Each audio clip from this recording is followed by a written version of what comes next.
ठीक ठीक ठीक ठीक, आ जाओ आप ये आपके साथ भी ठीक ठीक उन्होंने तुम भी बना रहे हो फिल्म। हाँ सब सब बना रहे हैं।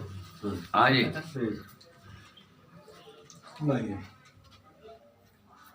बैग लग गया कैमरा यार, हाथ लगा लीजिए। सामने वाला।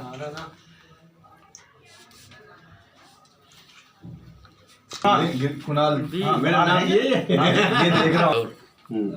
ये एक माला माला एक माला सर भी है एक माला माला लेना। मेरा नाती जो है ना पत्रकार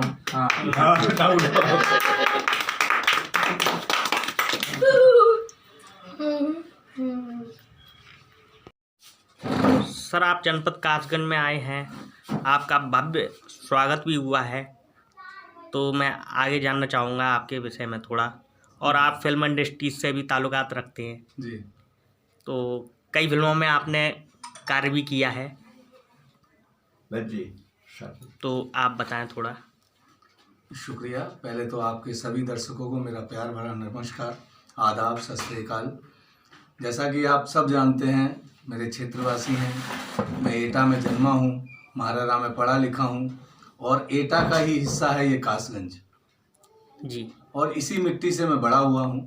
पेड़ कितना भी बड़ा हो जाए, उसकी जड़ें हमेशा अपने क्षेत्र में रहती हैं और जड़ से ही पेड़ हरा भरा रहता है। मैं कासगंज का हूँ, एटा का हूँ, इस पर मुझे अपने ऊपर गर्व है। मैं एटा से बड़ा होके पढ़ लिख के दिल्ली में मिस्टर दिल्ली रहा, फिर फिल्मों में गया, फिर भारत सरकार में मंत्रियों के साथ 10 साल काम किया। ये सब अनुभव प्राप्त करने के बाद मुझे महसूस हुआ कि मुझे अपने एटा और कासगंज के लिए कुछ काम करना चाहिए। जी सर। और मैं काफ़ी ऐसा नहीं कि अभी, मैं पिछले 20 साल से एटा कासगंज में आता जाता रहा हूँ, काम करता रहा हूँ, बहन भाई मिलन समारोह करता रहा हूँ। मेरे अंदर एक पीड़ा थी जी। मैं क्योंकि पहलवान आदमी हूँ, दिल से सोचने वाला आदमी हूँ, मैं पॉलिटिकल आदमी नहीं हूँ, मैं सामाजिक आदमी हूँ। जी। और जब मैं एटा से कासगंज से बाहर गया, जो मैंने अपने आप झेला कि मैं एटा और कासगंज के नाम से दिल्ली और बॉम्बे में मुझे किराए पे कमरा नहीं मिला। अब मैं ये सोचता था कि ऐसा हमारे एटा में चंद लोगों ने क्या किया जिसकी वजह से एटा और कासगंज बदनाम नाम हो है। गया। जी सर, और बिल्कुल। मुझे बहुत पीड़ा होती थी। आप, हम और तमाम समाज के लोग ऐसे हैं जिन्होंने कासगंज एटा में रहने का भुगतान बाहर जाके दिया। चंद लोगों ने एटा को और कासगंज को बदनाम किया।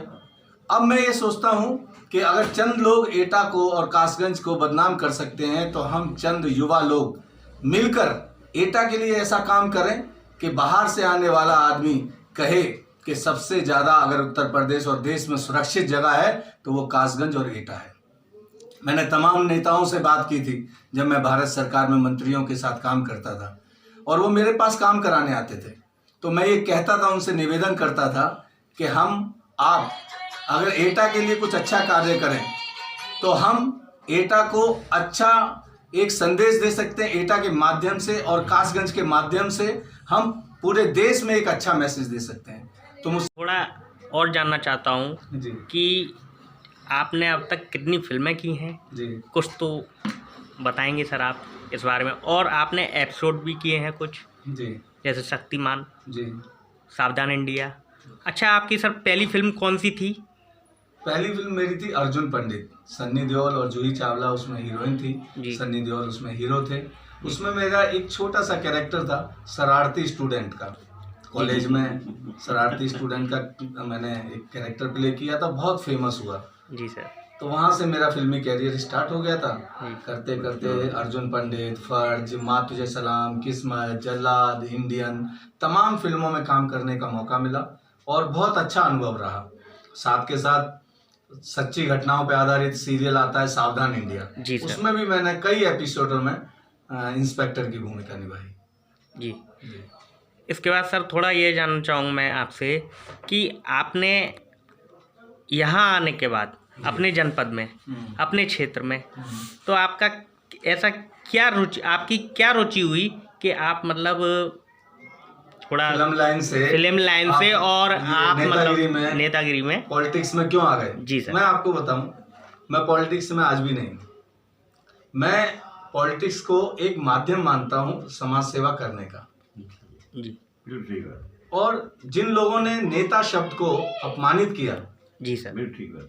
क्योंकि हम आप जब मेरा आदरणीय गुरुजी बैठे हैं, जी गुरुजी के टाइम पे किसी परिवार में अगर कोई नेता हो जाता था बहुत गर्व और मान और सम्मान की बात होती आज नहीं। जी जी लेकिन आज किसी को नेता कह दें तो ऐसा लगता है कि जैसे अपमान कर दिया हो, गाली दे दी हो।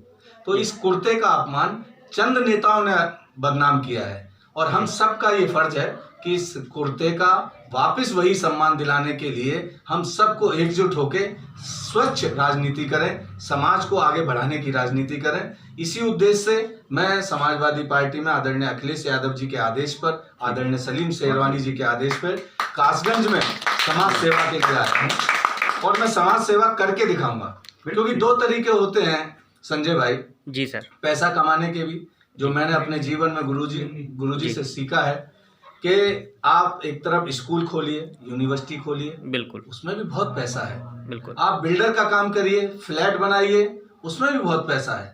इन दोनों से लोगों को आप शिक्षित करते हैं और लोगों को सर छुपाने की जगह घर देते हैं।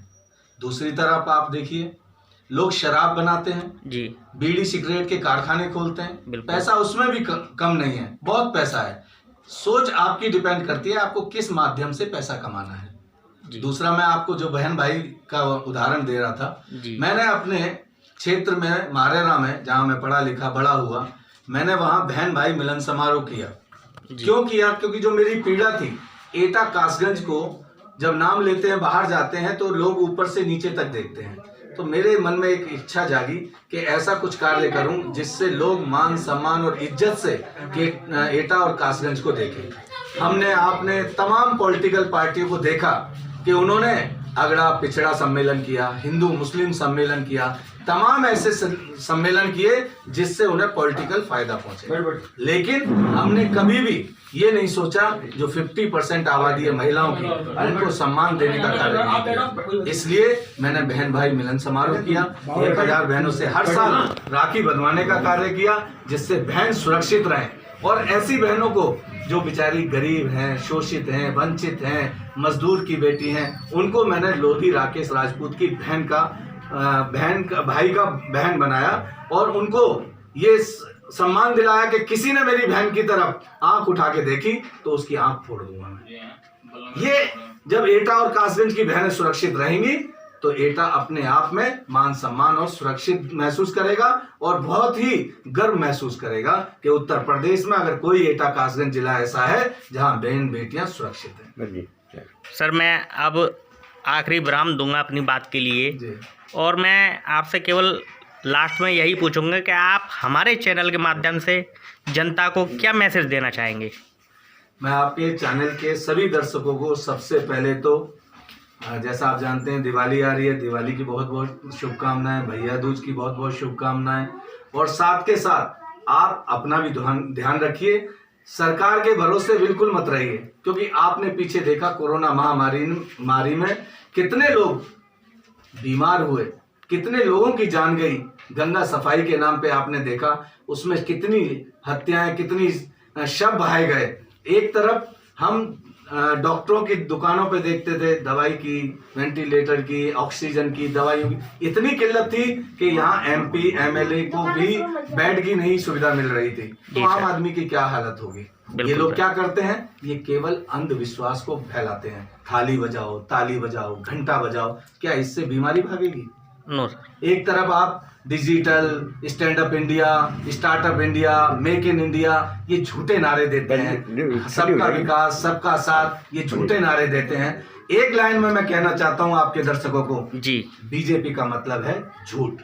मुंह खोलेंगे केवल झूठ का प्रचार करते हैं, इसलिए आपको इन झूठों से बचना है। नोटबंदी से आपने देखा घर बर्बाद कर दिए, जीएसटी से देखा आपने हमारे व्यापार बर्बाद कर दिए, और इस कृषि कानून से जो हिंदुस्तान कृषि प्रधान देश है उसकी पीठ में छुरा घोंपने का काम कर रहे हैं। ज्यादा न कहते हुए सभी को दीपावली की बहुत बहुत शुभकामनाएं। और डेंगू, मलेरिया, इससे आप अपना सुरक्षित परिवार को रखें, क्योंकि सरकार के भरोसे आप बिल्कुल ना आए। इन्हीं शब्दों के साथ आपको लोधी राकेश राजपूत का प्रणाम, शुक्रिया जो आपने मुझे इतना समय दिया। बहुत बहुत धन्यवाद। जय हिंद, जय भारत। Thank you.